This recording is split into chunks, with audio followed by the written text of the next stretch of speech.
make a red lentil soup.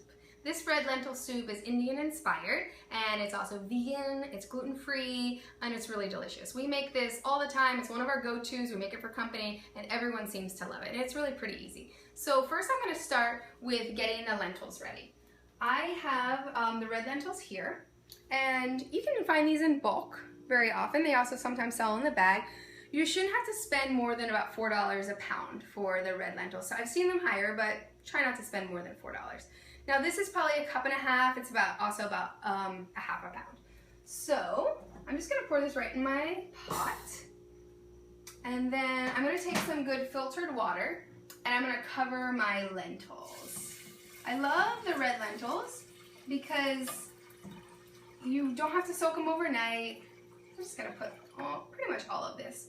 I'm giving myself another ½ inch on here just so that I don't have to worry about burning it or losing all my water. So again, what I was saying is the red lentils, you don't have to soak them overnight, and they do cook pretty quickly. So it's a nice, easy, quick soup. So I've just done a quick stir. I'm gonna cover this, and I'm just gonna turn this to about medium high or so.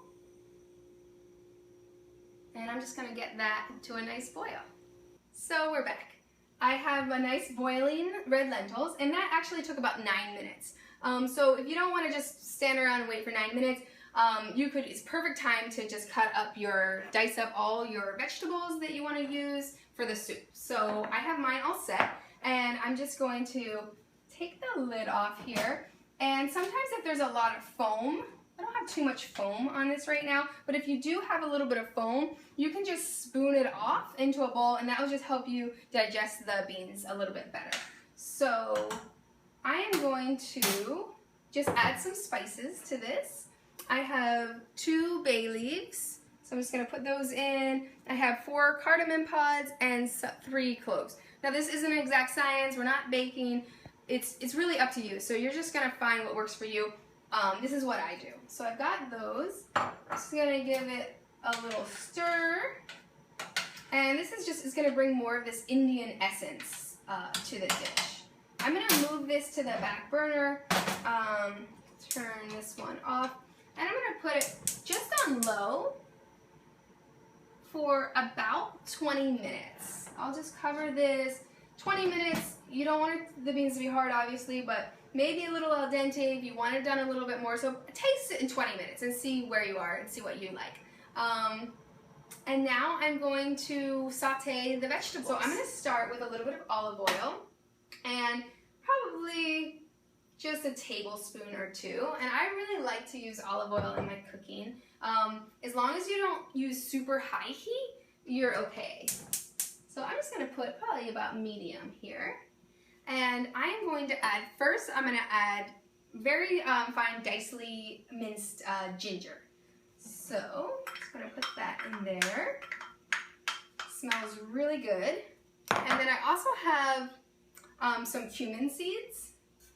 And it's probably just about ½ teaspoon of cumin seeds.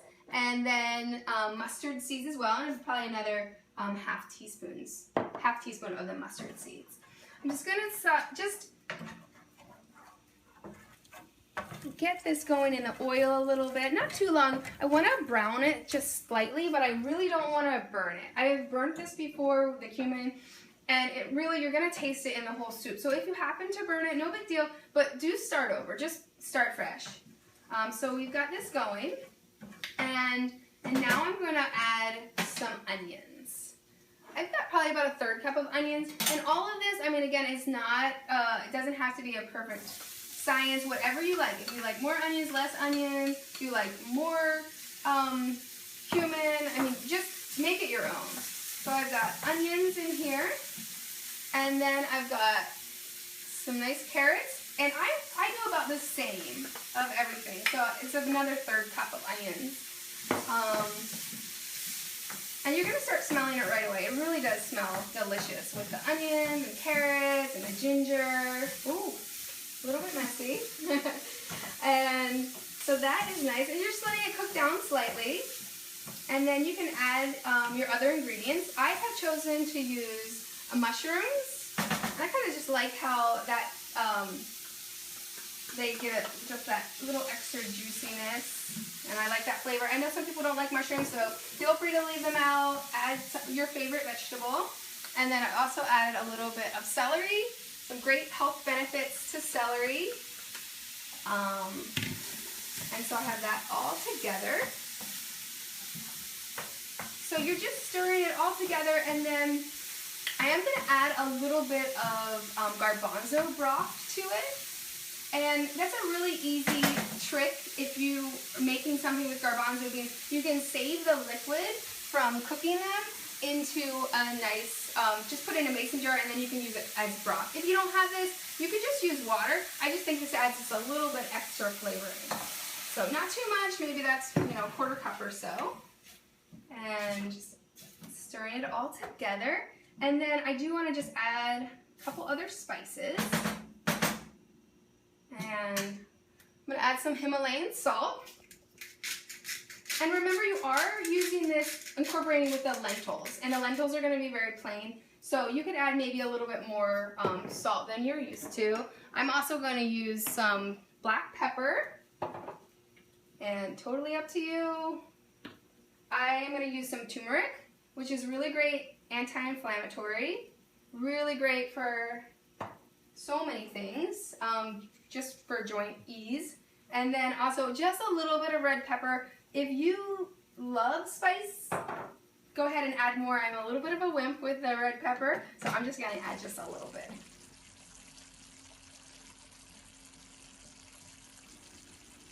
So I've let this cook down for a little bit, just a few minutes. It smells really great. And then my lentils are done. So what I'm going to do is I'm just going to combine them. I'm just keeping most of the water out so that I can keep all this wonderful flavor that I've just created. And we're just going to scoop all of these. So I'm going to use most all of these lentils, but you could also cook more of the lentils. And then you could save the lentils if you wanted to do this another night with different spices, or if you wanted to blend up the lentils and add it to a soup. I even blended it up and added it to a stir fry, so that it's a little bit more goopy. And it's really fun. So it is pretty versatile, so you can have some fun with that. And then I'm just gonna mix all of this in. And also what I did between takes is I took those cloves and the cardamom pods out that I had earlier put in. And that's another good reason to count how many you put in, not for exact science, but just so that you can remember to take them out, because it's really unpleasant to bite into a cardamom pod or a clove. So for yourself or guests, so I'd recommend that. And so we're done. Not too hard. I'm just gonna turn this off, and now that the heat is off, I'm going to add some lemon. I love lemon, so I'm actually going to add almost a whole lemon. I just think that this adds a nice brightness to it. Just giving it a little bit of brightness against those other spices. And then I'm also going to add a little bit of parsley. So we'll just add that. It also looks really pretty for color. We're just mixing that all in, and then we'll give it a try. Looks so beautiful. And let's see.